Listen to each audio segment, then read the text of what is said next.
CBS News foreign correspondent Holly Williams joins us now with the latest from Istanbul. And Holly, again, the fears are obviously growing that there might be more attacks even during this ceasefire. So what is the latest on the evacuation efforts?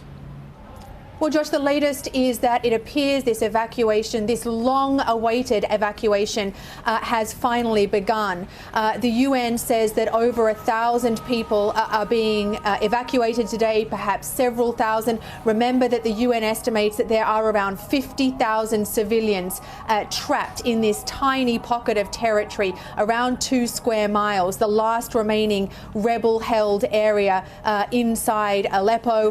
The Russians are saying that this evacuation involves 20 buses and 10 ambulances. And we've also heard from Syrian state TV. They are saying that this evacuation is going to involve 4,000 rebels and their families.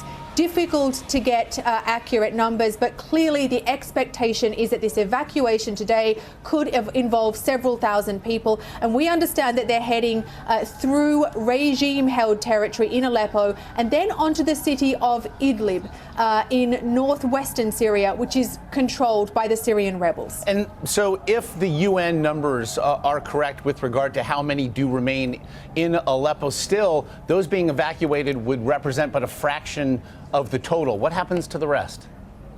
Well, I think the hope is that this evacuation will continue, that this ceasefire will continue, and that all of these people who have been trapped, holed up in this tiny sliver of land in Aleppo as the regime has encircled and besieged them, the hope is that they will all be able to get out. But of course, the fear is that the ceasefire could end at any moment, as we saw yesterday, and that the fighting starts again. And I know you will be keeping an eye on all of it for us. Holly Williams in Istanbul, we thank you.